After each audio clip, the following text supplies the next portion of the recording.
Beta, this is our today's topic of chapter number 3, classification of elements and periodicity in properties, nomenclature of elements with atomic number greater than 100. इसके बारे में आज हम लोग discuss करेंगे। तो initially जो नए एलिमेंट डिस्कवर हुए थे उनके केसेस में कुछ जो नोमेनक्लेचर से रिगार्डिंग कुछ प्रॉब्लम्स अराइज हुई थी।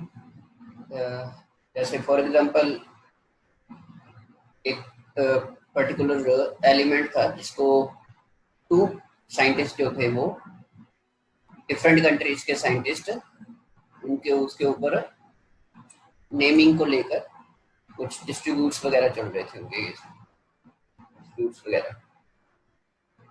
तो उसके बाद फिर आईयूपीएसी ने एक रिकमेंडेशन दी कि ऐसे एलिमेंट्स को जो बाद में डिस्कस हुए हैं, जैसे फॉर एग्जांपल जिन एलिमेंट्स के एटॉमिक नंबर ग्रेटर देन 100 है, जिनके नेम्स वगैरह अभी तक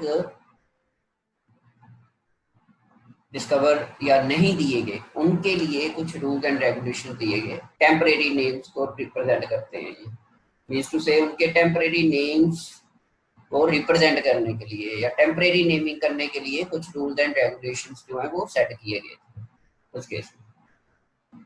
उनके बारे में हम लोग आज डिस्कस करेंगे।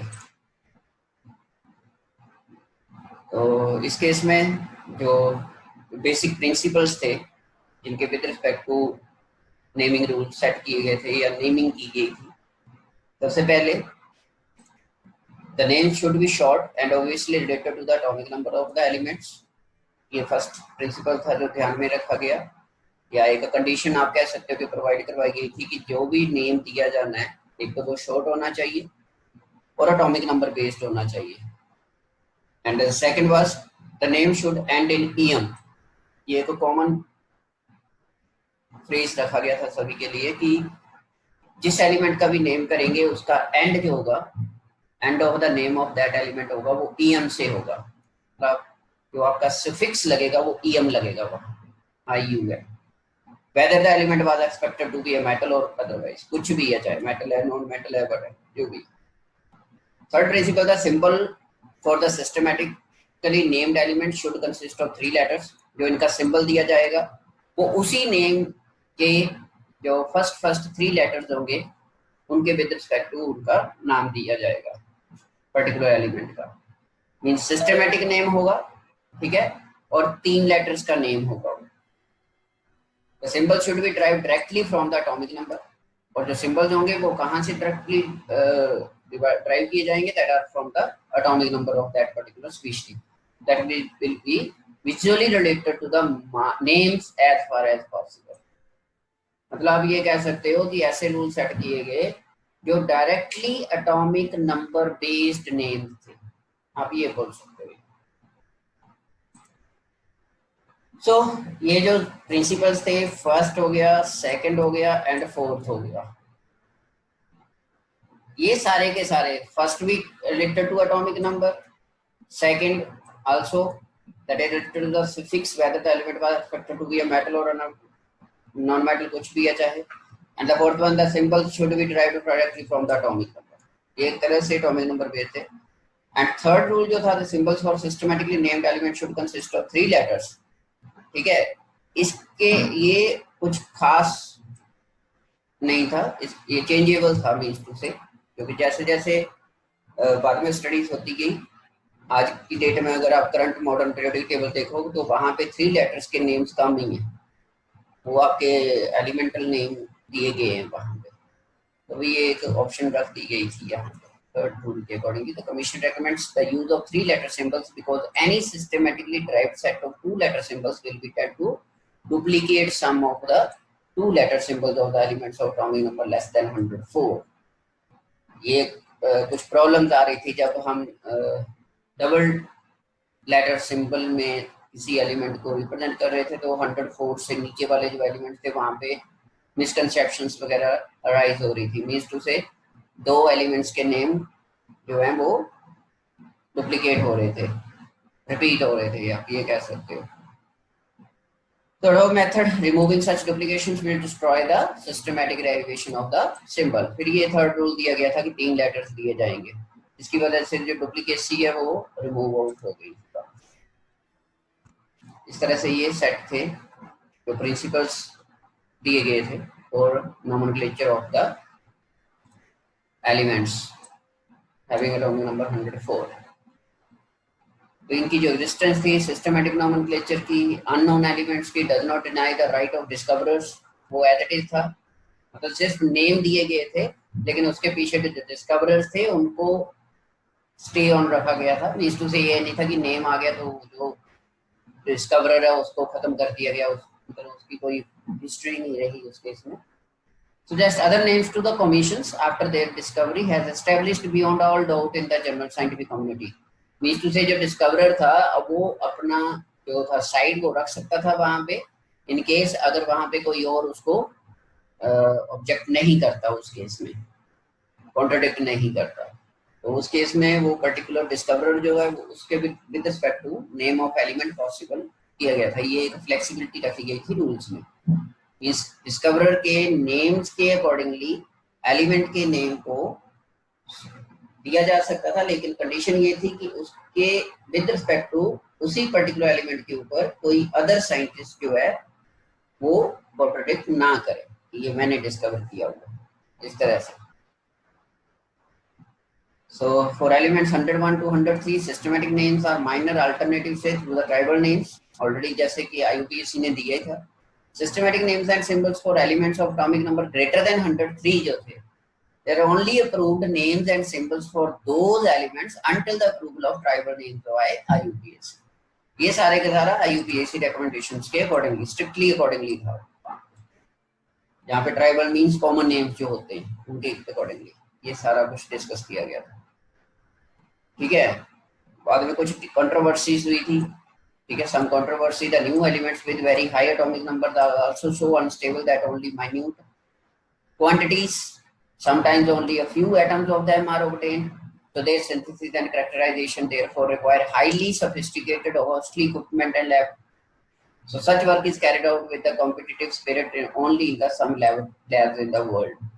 So scientists क्या करते थे, before collecting the reliable data on the new element, at times get attempted to claim for its discovery। ठीक है जी, ये होता था वहां पे, मतलब before collecting the reliable data on the new element, at times get tempted to claim for its discovery। For example, जैसे एक अमेरिकन थे, बहुत American and Soviet scientist claimed credit for discovering element 104। जैसा कि मैंने बोला ना कि बीच में कंट्रोवर्सी राइज हो गई थी, मींस एक ही एलिमेंट के ऊपर दो डिफरेंट पर्सन्स ने अपना जो है वो मींस टू से कि उन्होंने वो डिस्कवर किया है। तो अमेरिकन एंड सोवियत साइंटिस्ट इन्होंने क्लेम किया था जो एटॉमिक नंबर 104 है, मेन यहीं से जनरेट हुआ था ये न्यू नोमेनक्लेचर का सिस्टम, इस एलिमेंट की कंट्रोवर्सी से, क्योंकि ये दोनों जो थे वो इसके ऊपर अपना रोल जो है वो प्रोड्यूस कर रहे थे, अपना क्लेम कर रहे थे इस एलिमेंट को कि हमने डिस्कवर किया है ये। So the Americans named it rutherfordium, ठीक है, वेयर सोवियत नेम्ड इट परचोवियम। ये वो साइंटिस्ट, ये वो नेम था, मतलब वो एलिमेंट था जिसको इन दोनों ने क्लेम किया था, ये बोलते थे कि हमने पहले इसको डिस्कवर किया है। तो इस इन्हीं टाइप की प्रॉब्लम्स को कि फ्यूचर में ऐसी और कोई प्रॉब्लम ना हो, IUPAC ने फिर रिकमेंडेशंस दी थी that until a new element discovery is proved and its name is officially recognized, it will be systematically nomenclature derived or directly from the atomic number of the element using numerical roots of 0 to 9। ठीक है, 0 से लेकर 9 तक कुछ symbols दिए गए थे, उनके अकॉर्डिंगली इनको नोमेनक्लेट किया गया था। ये आपके नेम थे जो रूल्स थे, जैसे 0 के लिए निल, 1 के लिए अन, और एब्रीविएशन में एन, 1 के लिए यू, 2 के लिए बी क्योंकि ये बाई रहता है रूट, 3 के लिए ट्राई रूट हो गया तो टी आ गया वहां पे एब्रीविएशन, 4 के लिए क्वाड आ गया तो क्यू आ गया एब्रीविएशन, 5 के लिए रूट पेंट है तो पी एब्रीविएशन आ गई, 6 के लिए हेक्स और एच एब्रीविएशन आ गई, 7 के लिए सेप्ट और एस एब्रीवेशन आ जाती है, 8 के लिए ऑक्ट और ओ एब्रीवेशन आ जाती है, और 9 के लिए एन, ई डबल एन, और ई इसकी एब्रीवेशन। तो इसी के अकॉर्डिंगली फिर बाकी सारे एलिमेंट्स को 100 ऑनवर्ड्स एलिमेंट्स को इसी के अकॉर्डिंगली नेम दिए गए थे। ये सारे वो नेम थे जो 100 ओवर एलिमेंट्स को दिए गए हैं। जैसे 101 जो मेंडलीवियम है, लेकिन पहले ही उसको अनिल अनियम दिया गया था, ठीक है। नोबेलियम है 102, अनिल पियम है ये। 103 लॉरेंशियम है, ठीक है। नंबर 4 रदरफोर्डियम, ये वही था 104 वाला, परचोवियम और रदरफोर्डियम। तो इसको जो सिंबल दिया गया था यहाँ से फिर शुरू हो गया था, ये आ गया इसका जो सिंबल दिया गया था UNQ, दैट इज अनिल क्वाडियम। इसी तरह से अनिल पेंटियम, अनिल हेक्सियम, अनिल सेप्टियम, इनके दिए तो गए हैं। मॉडर्न पीरियोडिक टेबल भी आप देखते हो 118 तक एलिमेंट्स के नेम दिए गए हैं, सिंबल्स, लेकिन उनके ऊपर अभी स्टडीज चल रही हैं। वो अभी उनके ऊपर एक पर्टिकुलर डिस्कवरर के विद रिस्पेक्ट टू उनको जस्टिफाई नहीं किया गया है, ठीक है। इसलिए यही वाले नेम्स जो हैं वो यूज किए जाते हैं दीज का। ये सिंबल्स रहते हैं और ये जो ब्रैकेट्स में लिखे हुए हैं नेम्स है सारे के सारे, ठीक है। ये वो हैं जो क्लेम करते हैं, क्लेरोवियम, अनंट्रियम, कॉपरियम, ये सारे क्लेमिंग्स वो हैं जिन्होंने इनको क्लेम किया है। और ब्रैकेट में जो नेम है वो IUPAC रेकमेंडेड नेम्स हैं, मतलब जब तक इनका क्लेम प्रूफ नहीं होता तब तक यही जो है सिंबल्स और यही नेम्स के नाम से इन एलिमेंट्स को जाना जाएगा, ये चीजें।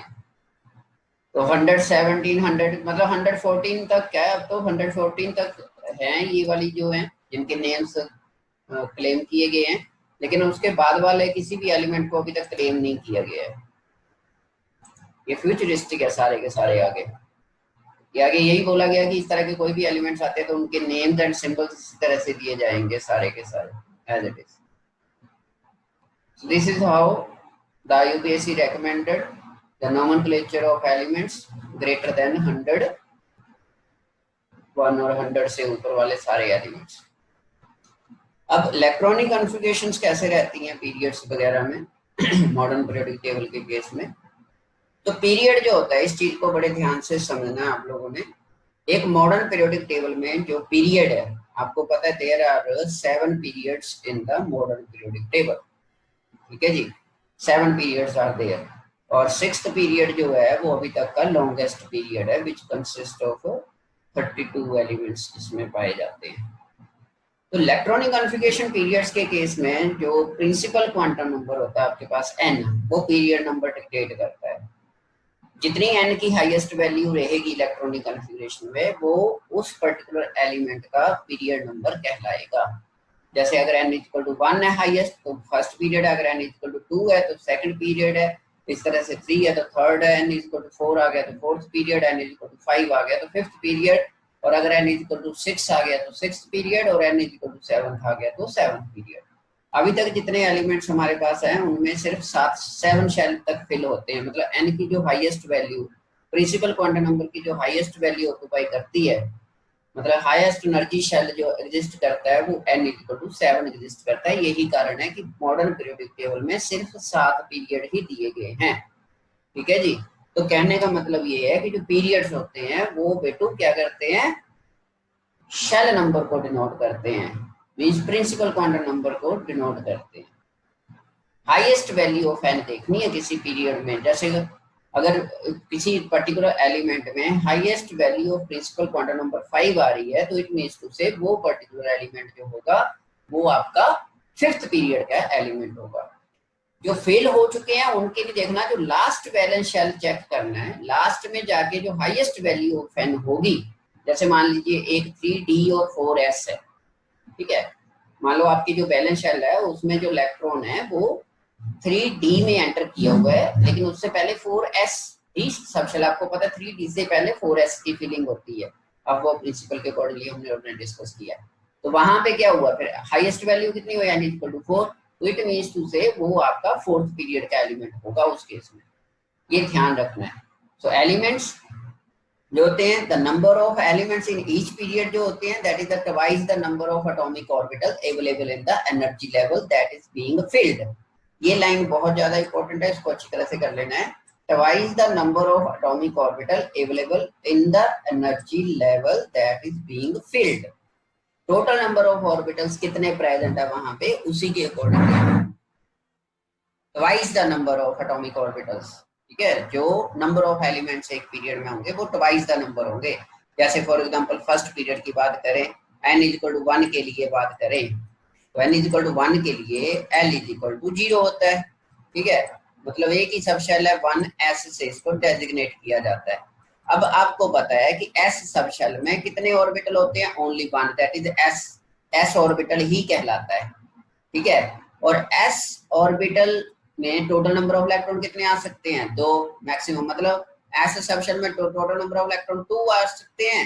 मैक्सिमम कंपैटिबिलिटी जो है वो 2 है, इसीलिए फर्स्ट पीरियड में सिर्फ 2 ही एलिमेंट रखे गए हैं, एक हाइड्रोजन और दूसरा दूसरी तरफ हीलियम। ये फर्स्ट पीरियड में इसी तरह से सिंगल। अब सेकंड पीरियड में क्या आते हैं, सेकंड पीरियड में 2 सब शेल आ जाते हैं, 2s एंड 2p। अब p में कितने ऑर्बिटल्स होते हैं, 3, और s में एक, टोटल कितने हो गए, 4 ऑर्बिटल्स हो गए। तो 4 ऑर्बिटल्स में टोटल इलेक्ट्रॉन कितने आ सकते हैं, 8। ठीक है जी, तो इसी वजह से सेकंड पीरियड में जो नंबर ऑफ एलिमेंट्स रखे गए हैं वो 8 रखे गए। इसी तरह से थर्ड पीरियड में बात करें तो 3s और 3p। ठीक है, थर्ड पीरियड में 3s और 3p की फिलिंग होती है, 3d एम्प्टी रहता है, 3d एम्प्टी ही रहता है, एम्प्टी, उसमें फिलिंग ही नहीं होती। तो इसलिए टोटल यहाँ पे भी कितने आएंगे, 4 orbital means 8 electrons, that is 4 to the 8 means 8 element. Third period में भी जो मॉडर्न पीरियोडिक टेबल है उसमें जो थर्ड पीरियड है उसमें भी 80 एलिमेंट्स है।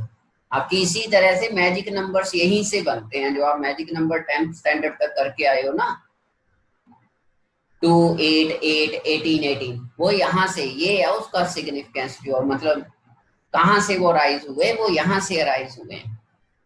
Number of period, number of elements present in a period, 2 8 8 18 18 32 32, इस तरह से ये सारे के सारे वही। तो number of elements present in a period जो होते हैं, ईच पीरियड, वो होते हैं twice the number of atomic orbital available in the energy level that is being field. जो फिल्ड होने हैं वो वाले, जो एम्प्टी रहेंगे वो नहीं। जैसे मैंने थर्ड शेल की बात की तो n इज इक्वल टू 3 के लिए तो 3 सब शेल होते हैं, 3s भी होता है, 3p भी होता है और 3t भी होता है। ठीक है, लेकिन यहाँ पे जब थर्ड पीरियड की हम बात करते हैं तो थर्ड पीरियड में 3d जो रहता है वो एम्प्टी रहता है, वो फिल्ड नहीं होता। हमने वो लेने हैं जो फिलिंग है, जो फिल्ड हो रहे हैं वहां तक, एंड तक। तो 3s एंड 3p फिल्ड हो पाते हैं बस, 3d जो है वो एम्प्टी रहता है। तो इसीलिए थर्ड पीरियड में 80 एलिमेंट्स है। लेकिन उसके बाद जब फोर्थ में चलते हैं तो 18 आ जाते हैं। 18 क्यों आ जाते हैं, क्योंकि वहां पे 3d और 4s दोनों फिलिंग टेक्स प्लेस होनी शुरू हो जाती है। ठीक है जी, ये टोटल 18 बन जाते हैं वो वहां पर। तो मतलब डी, पी एंड एस। ठीक है, डी ऑर्बिटल 5, 3 ऑर्बिटल पी के 8 और एक एस का 9 हो जाते हैं। तो 9 टू कितने हो गए, 18। यही कारण है कि फोर्थ पीरियड में आपके पास कितने एलिमेंट्स है, 18 elements are there in the fourth period. इसी तरह से फिफ्थ पीरियड में भी 18 ही है, क्योंकि वहां पे फिर लास्ट वाला जो सेक्शन है वो एम्प्टी रहता है, 4f फिलिंग ही नहीं होती वहां पे, वो एम्प्टी रहता है, डी तक की फिलिंग होती है। इस तरह लास्ट में फिर एफ की फिलिंग हो जाती है, इसीलिए वो 32 एलिमेंट्स आ जाते हैं सिक्स्थ पीरियड में जाकर, ये रहता है। तो इस तरह से ये इलेक्ट्रॉनिक कॉन्फ़िगरेशन में पीरियड नंबर इस तरह से डिटेक्ट किए जाते हैं, जैसे ये आगे एक्सप्लेनेशन दी हुई है। ठीक है, first period states with filling of lowest level होता है, 1s की फिलिंग होती है, 2 एलिमेंट्स हैं सिर्फ हाइड्रोजन, 1s1 एंड 1s2। ठीक है, के शेल कंप्लीट हो गया आपका फर्स्ट शेल जो होता है। सेकंड पीरियड में 2s ऑर्बिटल में एंटर कर जाते हैं। Next element beryllium has 4 electrons and has electronic configuration 1s2 2s। ठीक है, so starting from the next element boron की बात करें, 2p orbitals are filled with electrons when the l shell is completed at neon. फिर जाके l shell complete हो जाता है, मतलब सेकंड शेल कंप्लीट हो गया। तो टोटल 8 है, तो there are 8 elements in the second period. इसी तरह से थर्ड, फोर्थ, ये सारा वही है जो मैंने अभी आपको बताया ही है। अब जैसे फोर्थ पीरियड की बात करें, अब यहाँ पे क्या है, पोटेशियम से स्टार्ट होता है, ठीक है, फिर 4s ऑर्बिटल की फिलिंग टेक्स प्लेस होनी स्टार्ट हो जाती है, क्योंकि 4s की एनर्जी जो है वो 3d से लेस होती है, n+l रूल जो हमने किया था। So now before the 4p orbital is filled, filling of 3d orbital takes place हो जाते हैं, जैसे कि मैंने अभी बताया। So because energetically favorable and we come across the so called 3d transition series elements जो है प्रेजेंट हो जाते हैं। ये जो डी ब्लॉक एलिमेंट्स होते हैं इनमें ट्रांजिशन सीरीज के नाम से जाना जाता है, क्योंकि ये सारे के सारे ट्रांजिशन एलिमेंट्स कहलाते हैं। तो 3d ट्रांजिशन सीरीज मतलब 3d की फिलिंग हो रही है उसमें, तो इसलिए उसको बोल दिया जाता है 3d ट्रांजिशन सीरीज, ठीक है। तो इसलिए स्कैंडियम से स्टार्ट होती है ये 3d ट्रांजिशन सीरीज जो है, इलेक्ट्रॉनिक कॉन्फ़िगरेशन 3d 1 4s2 रहती है। तो 3d orbitals are filled at zinc, zinc के ऊपर पहुंच के वो पूरे फिल्ड हो जाते हैं 30, दैट इज d10 हो जाता है ये 3d10 4s2। तो the fourth period ends at krypton के ऊपर, लास्ट में जाके 4p ऑर्बिटल की कंप्लीट फिलिंग हो जाती है। तो सारे कुल मिलाकर कितने एलिमेंट्स बनते हैं, 18 बनते हैं। इसी तरह से फिफ्थ पीरियड में same as it is fourth period में जैसे फिलिंग होती है, इसी तरह से फिफ्थ पीरियड में वो 4d, थर्ड फोर्थ पीरियड में क्या था 3d सीरीज मतलब 3d ऑर्बिटल्स की फिलिंग हो रही थी, ठीक है। और फिफ्थ पीरियड में 4d ट्रांजिशन सीरीज स्टार्ट हो जाती है, मतलब 4d ऑर्बिटल्स की फिलिंग स्टार्ट हो जाती है। और वहां पे एंड कहाँ पे करता है 5p में, last highest value of n कितनी रहती है 5, तो इसलिए फिफ्थ पीरियड है। इसी तरह से सिक्स्थ पीरियड यहाँ पे 4f की इनर ट्रांजिशन सीरीज जो है वो स्टार्ट हो जाती है, f ब्लॉक एलिमेंट एंटर कर जाते हैं यहाँ पे, जिसको लेंथेनाइड बोलते हैं हम लोग। तो टोटल 32 एलिमेंट्स बन जाते हैं। और सेवंथ पीरियड अभी तक इनकम्प्लीट ही माना जाता है, ठीक है, क्योंकि कुछ एलिमेंट ऐसे हैं जिनकी अभी कंफर्मेशन नहीं हुई है, तो ये रहते हैं। बट अदरवाइज होगा तो वहाँ पे भी 32 एलिमेंट्स ही आएंगे सारे के सारे। और ग्रुप वाइज इलेक्ट्रॉनिक कॉन्फ़िगरेशन के बारे में आपको पता ही है सारे का सारा, कि एक ग्रुप में जब हम टॉप टू बॉटम वेरी करते हैं तो नंबर ऑफ शेल इंक्रीज करते जा रहे हैं, ठीक है, क्योंकि पीरियड इंक्रीज करता है ना, जब ग्रुप में वेरी करते हैं तो पीरियड इंक्रीज कर रहा है। एक एलिमेंट अगर फर्स्ट पीरियड में है तो दूसरा एलिमेंट सेकंड पीरियड में होगा, थर्ड एलिमेंट थर्ड पीरियड, इस तरह से जब टॉप टू बॉटम वेरी करेंगे तो उस केस में क्या होगा, नंबर ऑफ शेल्स जो हैं वो इंक्रीज करते जाते हैं बेटा। और यही कारण है कि नंबर ऑफ शेल इंक्रीज करते हैं इन वेज टू से वहां पे। एक तो साइज जो अभी हम करेंगे प्रॉपर्टीज वगैरह नेक्स्ट लेक्चर में, तो साइज वगैरह इंक्रीज करता है।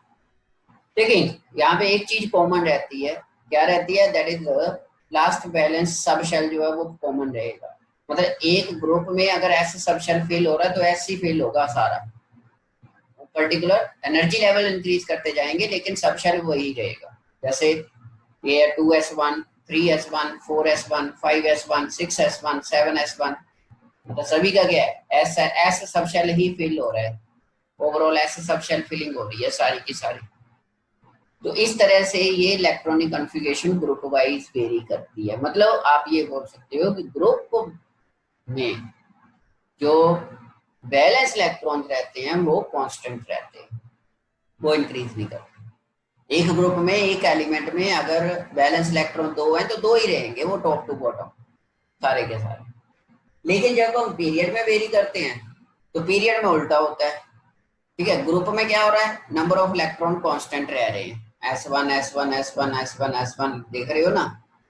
उसी तरह से नंबर ऑफ शेल चेंज हो रहे हैं 2 3 4 5 6 ऐसे। लेकिन जब पीरियड में बात करते हैं पीरियड में, तो पीरियड में नंबर ऑफ इलेक्ट्रॉन बढ़ते हैं लेकिन शेल कांस्टेंट रहता है, दैट इज फोर्थ। अगर थर्ड की बात हो रही है तो थर्ड शेल फिलिंग होगी, फोर्थ की बात हो रही है तो फोर्थ शेल की फिलिंग होगी, ठीक है जी। इस तरह से ही हम लोग ये इलेक्ट्रॉनिक कॉन्फ़िगरेशंस डिस्कस करते हैं। तो नेक्स्ट लेक्चर में हम लोग डिटेल में इसके बारे में electronic configuration of groups and periods में डिटेल में डिस्कस करेंगे। ये अब आपका इंपॉर्टेंट पार्ट स्टार्ट हो गया, यहाँ से 1 मार्क के क्वेश्चन यहाँ से बनते हैं, उसको आपने एक बार दोबारा से रिवाइज कर लेना है। बेशक एनसीईआरटी